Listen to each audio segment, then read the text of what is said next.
Wah, indah sekali. Apa kendala yang dialami di sini? Kendalanya paling kalau Dengan kondisi penduduk yang jarang dan mereka juga mempunyai waktu yang sangat sedikit, maka salah satu yang paling optimal adalah menggunakan e-coklit. Pada hari ini kita akan melaksanakan kegiatan coklit di daerah marginal mungkin namanya, yaitu di Gili Trawangan. Jadi itu termasuk bagian daerah terluar. Untuk bisa mencapai daerah itu kita melakukan pelayaran atau menyeberang dari Pemenang. Nah, sebelum kita melakukan coklit, mungkin perlu kita menyiapkan apa saja yang kita butuhkan untuk melakukan kegiatan itu. Mari kita berdoa untuk membuat kegiatan tersebut sukses, dan dalam menjalankan kegiatan tersebut kita selalu diberikan kemudahan dan kelancaran oleh Allah Subhanahu wa Ta'ala. Hai teman pemilih, senang sekali kita berjumpa kembali di edisi Ngopi Ngobrol seputar pemilu dan pemilihan di edisi ke-20 di tahun 2024 kali ini. Dan di episode ini kita akan ikut kegiatan nyoklit di Desa Gili Indah bersama Ketua Divisi Data dan Informasi Bapak Halidi dari KPU Provinsi Nusa Tenggara Barat. Yuk ikuti keseruan kita nyoklit bersama kita di Ngobrol seputar pemilu dan pemilihan.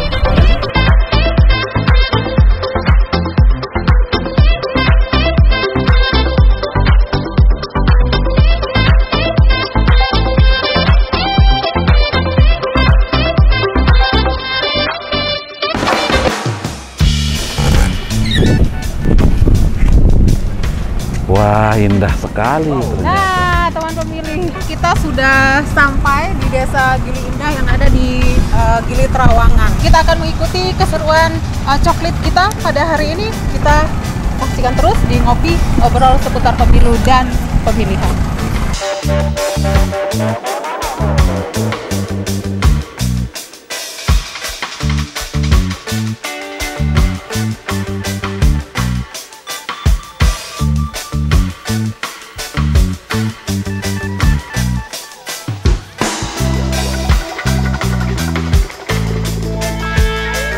Oke teman pemilih, sekarang kami sudah bersama dengan dua orang petugas Pantarli yang ada di Desa Gili Indah. Kita kenalan yuk. perkenalkan nama saya Hopi. Saya Mantesa Mandareza dari Gili Trawangan. Oke, Reza dan Hopi. Hopi ya. TPS 5. TPS 5. Ya. Saya TPS 6. Oh, di sini berapa TPS kalau di Desa Gili Indah? Di Dusun Gili Indah, di Dusun Gili Trawangan ini ada 4 TPS. 4, 5, 6, 7. Oke. Sekarang kita rencananya mau kemana nih? Kita akan nyoklit siapa aja gitu? Kita akan ke salah satu masyarakat yang ada di Dusun Gili Trawangan ini. Oke. Ya. Oke. Gimana? Apa kendala yang dialami di sini terkait dengan coklit? Kendalanya paling kalau kadang-kadang aplikasinya error itu kadang. Terus kalau untuk di lapangan paling orang-orang yang sudah ada tertera namanya itu sudah nggak digili gitu. Yang sudah ada di DP4 tidak DP4. lagi berada di sini. Iya, tidak ada lagi yang ada di sini. Nah, Mereka kenapa nggak lagi di sini? Apakah lagi sekolah, kerja, atau bagaimana? Ada yang sekolah juga ke Jogja, ke Jawa. Ada yang memang mereka udah pindah. Cuman masih ber-KTP sini gitu.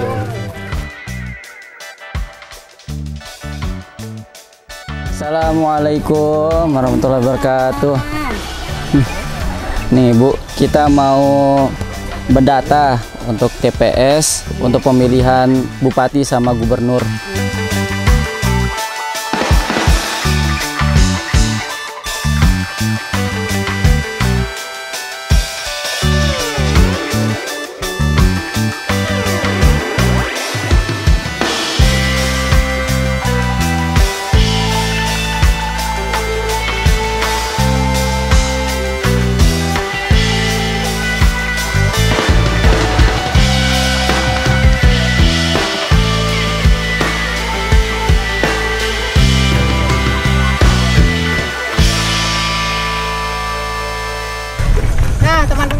saat ini kita sudah berada di atas Cidomo.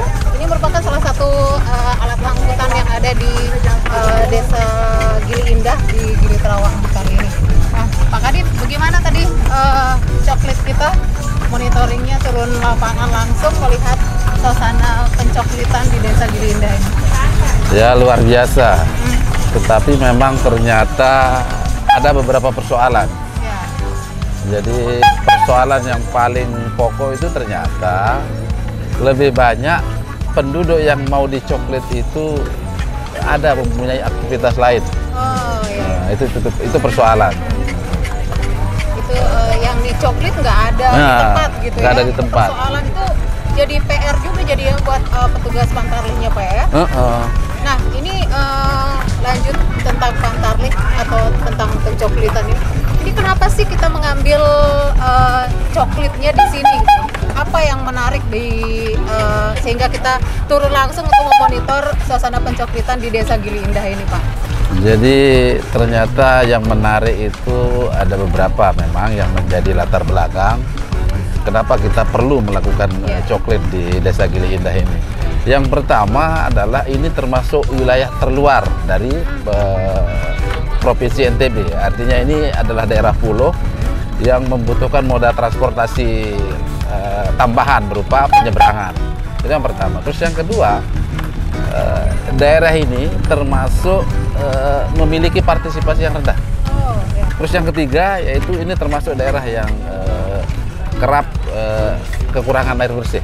Nah itu juga menjadi persoalan sehingga perlu kita mengetahui bagaimana sih sesungguhnya. Pertama adalah pola pencoklitan. Itu kalau kita kaitkan dengan tingkat partisipasi yang rendah. Apakah memang penduduknya tidak tercoklit sehingga di DPT itu tidak menjadi bagian yang menggunakan hak pilih? Mungkin karena pengaruh desa wisata Pak ya, jadi mungkin salah satunya aktivitasnya kebanyakan mending milih kerjaan yang biasa dilakukan deh daripada mungkin menjadi petugas Pantarlih ataupun untuk mencoblos walaupun pada hari itu merupakan hari libur ya Pak ya. Iya. Wah, betul. Memang itu terasa sekali tuh. Karena apa? Ternyata penduduk, salah satu contoh aja. Jadi untuk rekrutmen ad hoc seperti Pantarlih, hampir jarang ada yang mau menjadi Pantarlih. Karena nggak tertarik. Artinya bahwa kalau dikaitkan dengan kontribusi penghidupan, maka mereka bisa lebih banyak mendapatkan kebutuhan hidup sehari-hari itu dari pekerjaan ini, menjadi guide lah, menjadi segala macam untuk memberikan jasa mereka kepada para wisatawan.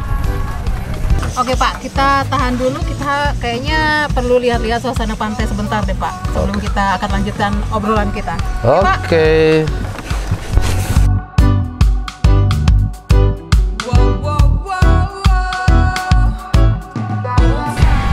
Oke Pak, mungkin boleh dilanjutkan tadi mengenai SOP dari petugas Pantarlihnya sendiri bagaimana ketika mencoklit masyarakat itu? Ya, kalau SOP itu sudah benar. Jadi sebagai contoh misalnya ketika dia masuk ke rumah menyampaikan salam, nah setelah bertemu dengan pemilik rumah dengan nada sopan memohon untuk ditunjukkan semacam KTP atau KK. Nah KTP dan KK ini tentu mereka melakukan pencocokan dengan form A daftar pemilih yang ada di buku kerja mereka. Jadi itu sudah benar. Dan di samping itu juga pada saat yang bersamaan mereka melakukan pencoklitan menggunakan HP, yaitu e-coklit. Nah, jadi itu sudah dilakukan sesuai dengan SOP. Itu isinya data tentang data pemilih ya Pak? Iya, itu e-coklit itu sesungguhnya adalah lebih praktis ketimbang menggunakan alat kerja manual. Nah, karena itu begitu dimasukkan nicknya maka muncul apakah dia sudah didaftar menjadi pemilih atau terdapat di POM A daftar pemilih. Nah setelah itu mereka mencocokkan dengan dokumen yang ada.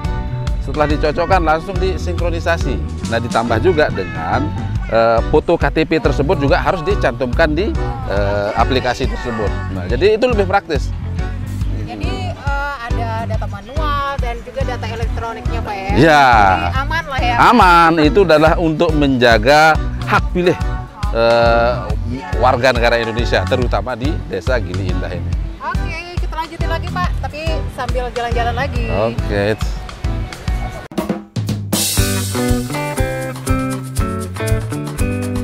Nah, kayak kita duduk di sini aja Pak sambil ngopi Pak. Nah, itu Pak Hilman. Yuk, coba kita samperin. Nah, kebetulan nih Pak. Yuk. Hai bro. Lah, ini Halo. ternyata ada di sini dia. Dari mana tadi? Kita keliling-keliling melihat suasana di seputar Gili Indah yang ternyata luar biasa. Di desa Gili Indah.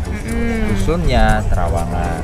Iya. Terus tadi saya pakai Cidomo dari kemana aja tadi Pak Kadip? Iya Pak, kebetulan tadi kita udah jalan-jalan menuju arah mana ini namanya Pak?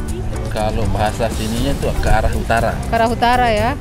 Barat tentunya. Ke arah utara. Utara ya. Ya, karena di situ selatan. Jadi bahasa tukang Cidomonya itu berarti kita ke arah utara. Ya, melihat sekeliling ternyata ya sambil ngobrol seputar pemilu. Nah, seputar pencoklitan yang tadi udah kita udah ikut monitoring juga. Ini pizza kita nih datang nih. Mantap. Bayu mana minumnya Bayu nih? Saya belum pesan nih Pak, nanti Ya. belakangan Pak. Oke, silakan. Oke. Pizza. Kita sambil menikmati pantai. Ya, ya.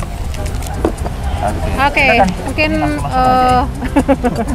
sambilan Pak, Bapak mungkin langsung Sambilan aja ya. dah. harapan dari Bapak Kadip nih dua-duanya mengenai terutama yang Pantarlih sekarang ini pencocokan pemutakhiran data pemilih sekarang ini, harapan dari Bapak Kadip selaku dari Parmas sendiri bagaimana? Kalau dari aspek ini ada dua ya, karena divisi saya itu adalah sosialisasi, peringkat pemilih dan SDM.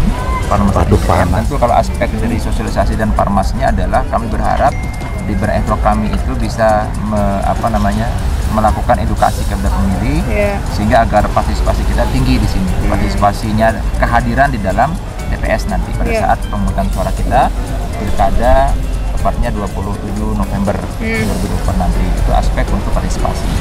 Nah, terus kemudian dari aspek SDM, tentu kami berharap agar PPK dan PPS yang sudah terbentuk pada hari ini agar mulai dari sekarang sudah mulai membidik ya petugas-petugas kita nanti yang mengisi di KPPS nanti, karena tanggal 27 nanti kita akan melakukan pemungutan suara dan itu kita membutuhkan SDM yang cukup karena di sini ada 4 desa, ada 4 TPS untuk di Terawangan. Kita masih, karena kan ini di Terawangan ini masuk di Gili Indah ya, di Gili Indah. Ada Gili Air, ada Gili Minum. Nah, ini Gili Terawangan yang paling besar. Nah, tentu kita berharap mudah-mudahan bisa banyak berpartisipasi untuk menjadi badan ad hoc yang itu nanti akan juga bertugas untuk meningkatkan partisipasi kita. Oke, kalau dari Pak Kadip, dari kebetulan PR banget nih untuk Kadip rendatin data informasi bagaimana Pak? Singkat aja mungkin harapannya. Kalau dari sisi data dan informasi, kami mengharapkan memang coklit itu harus berjalan 100%. Nah, tapi tentu memang kami melihat dari sisi sumber dayanya. Jadi sumber daya untuk melakukan coklit itu harus betul-betul memahami, pertama, yang penting adalah memiliki SDM yang bagus. Yang kedua, memiliki pengetahuan tentang teknologi informasi. Itu yang penting. Karena apa? Kalau di situasi seperti ini, dengan kondisi penduduk yang jarang dan mereka juga mempunyai waktu yang sangat sedikit, maka salah satu yang paling optimal adalah menggunakan e-coklit. E-coklit itu Nah, ya. jadi saya pikir dengan penggunaan e-coklit maka mereka akan bisa langsung tersinkronisasi dan sudah terdaftar. Nah, nanti setelah hasil e-coklit itu baru mereka pindahkan ke manual. Saya pikir itu menjadi suatu pola yang bisa diterapkan pada kondisi-kondisi seperti ini. Saya pikir itu. Oke. Teman pemilih, cukup sekian obrolan kita di ngobrol seputar pemilu dan pemilihan, khususnya topik kita kali ini mengenai pemutakhiran data pemilih itu coklit. Jangan lupa teman pemilih nanti dikunjungi sama petugas Pantarlih dari tanggal 24 Juni sampai dengan 24 Juli. Jadi usahakan jangan kemana-mana dulu, ketika dicoklit harus ada di rumah gitu ya. Jangan lupa untuk menyiapkan KTP elektronik, kartu keluarga, dan apa lagi Pak? Data kependudukan. Atau IKD, Identitas Kependudukan Digital yang dikeluarkan oleh Kemendagri. Oke, teman pemilih, sukses untuk petugas Pantarlih. Semoga pencoklitannya lancar dan sukses sampai nanti tanggal 24 Juli. Oke, sampai jumpa di Ngopi edisi selanjutnya. Terima kasih.